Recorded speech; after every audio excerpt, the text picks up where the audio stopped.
স্বাগতম। MR construction থেকে আমি শ্রাবণ চক্রবর্তী শিমুল বলতেছি। আমাদেরকে অনেকে প্রশ্ন করে যে অ্যাপ্রুভাল শিট বা অনুমোদন শিটে কী কী ড্রয়িং দিতে হয়। আসুন আমরা এখন দেখব অ্যাপ্রুভাল শিট বা অনুমোদন শিটে কী কী ড্রয়িং দিতে হয়। এখানে আসি, আমরা প্রথমে দেখি আমাদের এখানে ফ্রন্ট এলিভেশন, মানে জমির ফ্রন্ট এলিভেশনটা রয়েছে। আমি আপনাদেরকে প্রথম থেকে দেখাই। এখানে আমাদের যে প্রথমে দিতে হয় আমাদের গ্রাউন্ড ফ্লোর লেআউটটা, আমাদের গ্রাউন্ড ফ্লোর লেআউট বা প্রত্যেকটা ফ্লোরের লেআউটটা দিতে হয়। গ্রাউন্ড ফ্লোর লেআউট, তারপরে হচ্ছে টিপিক্যাল ফ্লোর লেআউট। আমার গ্রাউন্ড ফ্লোর এবং টিপিক্যাল ফ্লোরে আলাদা আলাদা রয়েছে, ভিন্নতা রয়েছে, সেজন্য দুটি ফ্লোর দিতে হয়েছে। আর যদি এর থেকেও ভিন্নতা থাকে ফ্লোরে, আমার ওইসব ফ্লোরগুলো উল্লেখ করতে হবে। তারপর আমাদের রয়েছে কলাম লেআউট, তারপরে আমাদের কলাম সাইজ কী হবে, কলামগুলো কোন দিকে মুখ থাকবে, এগুলা এখানে ডিটেলস রয়েছে। তারপর এখানে হলো ফুটিং লেআউট, মানে এখানে যে আমাদের ফুটিংটা রয়েছে, আমাদের বিল্ডিংয়ের যে ফুটিংগুলো রয়েছে সেই ফুটিংগুলোর সাইজগুলো এখানে উল্লেখ থাকে। তারপরে আমাদের এখানে রয়েছে সেপটিক ট্যাঙ্ক এবং underground water reserve tank layout. এখানে আমার সেপটিক ট্যাঙ্ক কোথায় হবে, তারপর হচ্ছে আন্ডারগ্রাউন্ড ওয়াটার রিজার্ভ ট্যাঙ্ক কোথায় হবে, সব কিছু আমাদের এখানে উল্লেখ করা থাকে। তারপরে হচ্ছে এখানে আমাদের গ্রেড বিম লেআউট, তারপর ফ্লোর বিম লেআউট, এখানে হচ্ছে স্ল্যাব রেনফোর্সমেন্ট ডিজাইন, মানে ছাদের রডগুলো কীভাবে হবে ওই ডিজাইনটা এখানে থাকে। এখানে রয়েছে আমাদের মোজা ম্যাপ, মানে আমার যে মোজাটা রয়েছে ওই মোজার ম্যাপে আমার কত নাম্বার মোজা, কত নাম্বার দাগ, ওইটা আমার মোজা ম্যাপে উল্লেখ করা থাকে। আর এখানে উপরে আসলে আমাদের শ্রেণীর ডিটেলস রয়েছে, শ্রেণীটা কীভাবে হবে, আমরা যত তালা রয়েছে সেই শ্রেণীর ডিটেলস।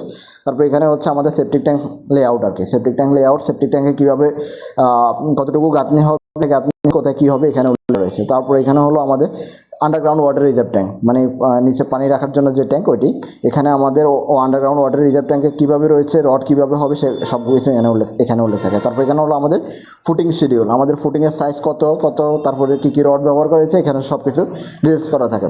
আর এখানে রয়েছে আমাদের কলাম শিডিউল, এখানে আমাদের কলামগুলো কীভাবে হবে, কোন তালায় কলামগুলো কীভাবে, এখানে রডগুলো কীভাবে বসানো হবে, এখানে ডিটেলস রয়েছে। তারপর এখানে হলো আমাদের সেকশনটা, আর এটা হলো আমাদের এলিভেশন, ফ্রন্ট এলিভেশন, মানে বিল্ডিংটার সামনে থেকে দেখতে কীরকম হবে ওইটা নিচে উল্লেখ করা রয়েছে, এখানে উল্লেখ করা রয়েছে।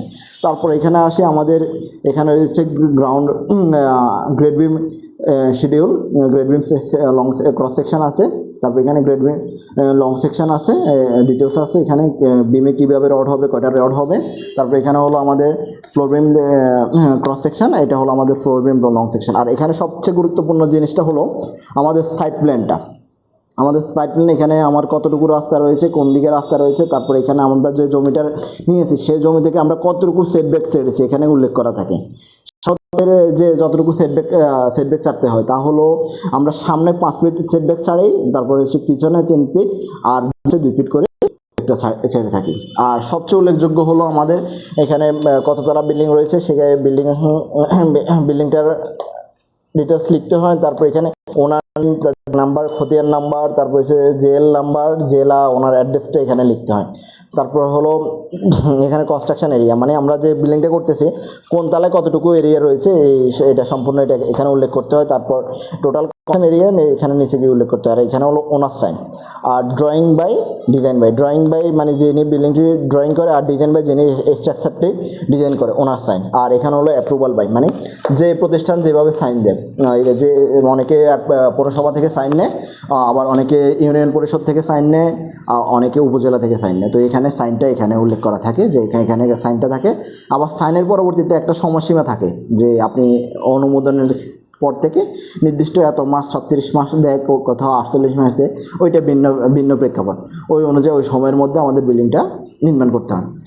ধন্যবাদ সবাইকে। এরকম আরও নিত্য নতুন ভিডিও পেতে আমাদের সঙ্গে থাকুন, এবং বিল্ডিং সংক্রান্ত যে কোনো পরামর্শের জন্য আপনারা চাইলে আমাদের সাথে যোগাযোগ করতে পারেন।